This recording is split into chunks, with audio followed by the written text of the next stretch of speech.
මම හිතන්නේ ඔහු බ්‍රයන් ලාරා හෝ සචින් ටෙන්ඩුල්කර් තරම්ම හොඳයි. නමුත් ඔහු හඳුනාගෙන තිබුණේ ඔහුගේ ඇත්ත දක්ෂතාවයන්ගෙන් ටිකයි. මෙහෙම කියන්නේ හිටපු ලෝකශූර ක්‍රිකට් නායකයෙකු වෙච්ච ඉම්රාන් ખાન. ඔහු එහෙම කියන්නේ ඉන්සමාම් උල් හක් ගැන. අද අපි කතා කරන්නේ ඉන්සමාම් ගැන. මම අසංක හදිරම් පෑල මේ ඇසිදිසි චරිතාවලිය. Unanimous decision. You were recorded. 2007 October මාසයේදී පාකිස්තාන දකුණු අප්‍රිකා ටෙස්ට් තරඟාවලියක් පැවැත්වුණා. ඒ වන විට පාකිස්තානයේ වෙනුවෙන් වැඩිම ටෙස්ට් ලකුණු වාර්තා කොට තිබූ පිතිකරු තමයි ජාවිද් මියන්ඩාට්. ඔහු පසුකිරීමේ හැකියාව තිබුණු පිතිකරුවෙක් මේ තරගයට සහභාගී වුණා. ඒත් ඒ ඔහුගේ අවසන් ටෙස්ට් තරගය. අවසන් ඉනිමේදී ලකුණු 6ක් වාර්තා කළේ නම් ඒ වන විට පාකිස්තානයේ වෙනුවෙන් ඌ වැඩිම ටෙස්ට් ලකුණු ලාභියාගේ වාර්තාව ඔහු සතු වන්නට තිබුණා. තම ක්‍රිකට් දිවිය පුරාම කිසිම කලබලයක් නැතිව ක්‍රිකට් ක්‍රීඩා කළ එම පිතිකරු අවසන් ඉනිමේදී කලබල වීම නිසා ස්ටම්ප් කිරීමකට හසු වී ලකුණු 3කට දැවී ගියා. ලකුණු 3කින් උක්ත වාර්තාව මගහැරුණු ඒ පිතිකරු තමයි සයිද් ඉන්සමාම් උල් හක්. ඔහු උපන්නේ පාකිස්තානයේ මුල්ටාන්හිදී. මුල්ටාන් ක්‍රිකට් සමාජයට ක්‍රීඩා කරන විට ඔහුට වයස අවුරුදු 15යි. වයස අවුරුදු 21ක යෞවනයෙකු වශයෙන් පාකිස්තාන එක්දින කණ්ඩායමට එක්වීමට ඉන්සමාම්ට හැකි වුණේ බටහිර ඉන්දිය කොදෙව් දූපත්වලට එරෙහි තරඟාවලියකදී. එය මංගල එක්දින තරගයේ ක්‍රීඩා කරන ක්‍රීඩකයෙකුට සැබෑ අභියෝගයක්. මන්දයත් කොදෙව් වේගපන්දු බලෑනිය ඉයන් බිෂොප්, කර්ට්ලි ඇම්බ්‍රෝස්, පැට්‍රික් පැටර්සන්, මැල්කම් මාෂල් වැනි දැවැන්තයන්ගෙන් සමන්විත වූ නිසයි. එහෙත් ඒ අභියෝගය හොඳින් බාරගත් ඉන්සමාම් සිය දෙවැනි එක්දින තරගයේදී ආරම්භක පිතිකරුවෙකු ලෙස ලකුණු 60ක් වාර්තා කළා. මීළඟට ශ්‍රී ලංකා කණ්ඩායම පාකිස්තානු සංචාරයක නිරත වුණා. එහි පළමු තරගයේදී පිතිකරණයේ නොයෙදුනත් දෙවැනි තරගයේ සිටම ශ්‍රී ලංකාවට හිසරදයක් වූ මේ යෞවනයා පිළිවෙලින් ලකුණු 48ක්, 60ක්, 101ක් සහ 117ක් ලබාගෙන පහට බිඳුවක තරඟාවලි ජයක් සඳහා පාකිස්තානයට පාර කැපුවා. 1992 ලෝක කුසලාන තරඟාවලිය සඳහා විශේෂ ක්‍රීඩකයෙකු ලෙස නායක ඉම්රාන් ખાન විසින් ඉන්සමාම්ව නම් කළා. පාකිස්තානයට අත්‍යවශ්‍යම ජයග්‍රහණයක් වූ අවසන් පූර්ව තරගයේ ජයග්‍රහණය කිරීම සඳහා පන්දු 37කදී ලකුණු 60ක් වාර්තා කළ ඉන්සමාම් ඉම්රාන්ගේ තීරණයට සාධාරණය ඉටු කළා. 1992 ලෝක කුසලාන තරඟාවලියේදී ජොන්ටි රෝඩ්ස්ගේ විශිෂ්ට දුවද්දී දවා ගැනීමට හසු වූයේ ඔහුයි. අවසන් මහා තරගයේදී පළමුවෙන් පන්දුවට පහර දෙමින් සිටි පාකිස්තාන ඉනිම වේගවත් කිරීම සඳහා පන්දු 35කින් ලකුණු 42ක් වාර්තා කිරීමටද ඉන්සමාම් සමත් වුණා.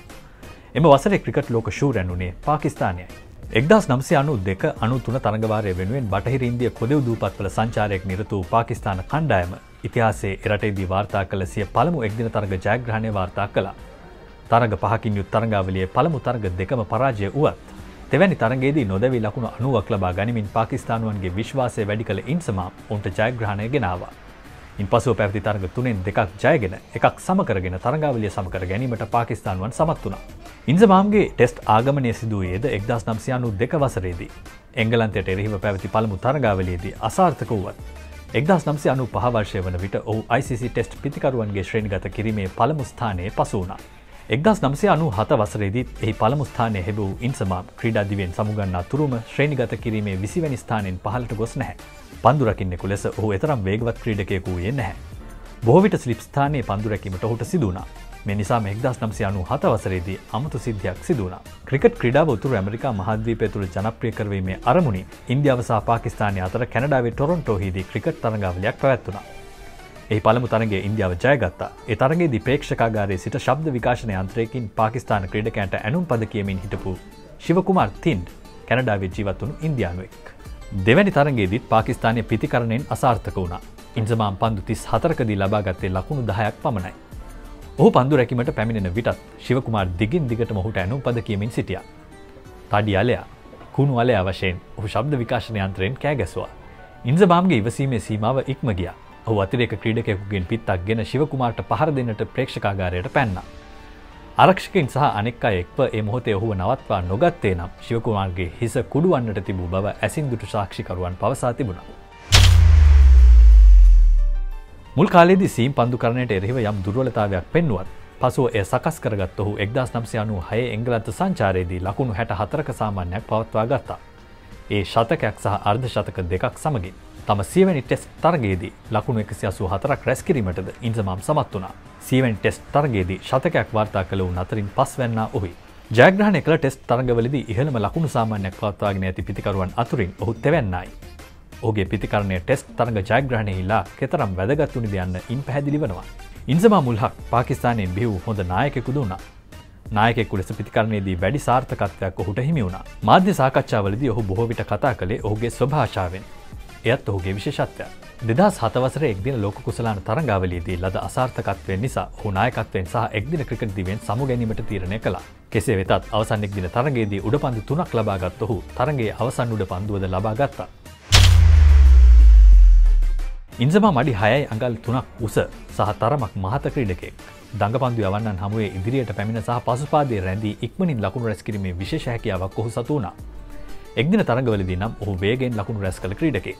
දඟපන්දු යවන්නන්ට එරෙහිව හොඳින් පාද චලනය කළ ක්‍රීඩකයෙකු වුවත් කඩුළු අතර දිවීමේදී ඔහු එතරම් සාර්ථක වුණේ නැහැ. එක්දින තරඟවලදී ලොව වැඩිම වරක් දුවද්දී දැවී ගොස් ඇත්තේ ඔහු සහ මාවන්නත් පත්තු යන දෙදෙනයි.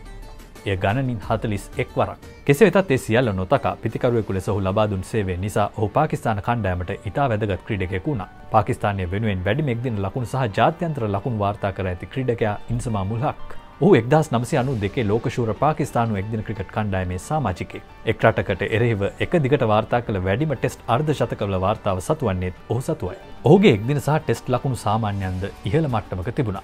පාකිස්තාන ක්‍රිකට් තේරීම් කමිටු ප්‍රධානියා වශයෙන් ඔහු 2016 සිට 2019 වසර දක්වා සේවය කළා. ICC ෂූරයන්ගේ කුසලාන තරඟාවලිය ජයග්‍රහණය කළ පාකිස්තාන කණ්ඩායම ඔහුගේ තේරීමක්. පුහුණුකරුවෙකු ලෙසත් යම් කාලයක් ඇෆ්ගනිස්තාන කණ්ඩායම වෙනුවෙන් සේවය කළ ඔහු සිම්බාබ්වේ කණ්ඩායම පරාජය කළ පළමු අවස්ථාවේදී ඔවුන්ගේ පුහුණුකරු වුණා.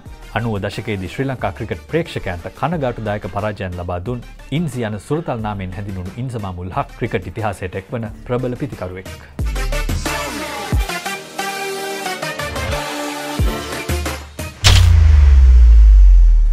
ඉන්සමම් කියන්නේ Tamanගේ උපන් හැකියාවම පමණක් විශ්වාස කරපු කෙනෙක් බව තමයි අපිට කියන්න පුළුවන්. ඒක තමයි ඔහු ටිකක් කම්මැලි වගේ අපිට හිතෙන්නේ. ඔහු තව ටිකක් කැප වුණා නම් ඔහුට තවත් හොඳින් දක්ෂකම් දක්වන්න තිබුණා. හැමෝම ඊළඟ වැඩසටහනේ මේ ඇසිදිසි.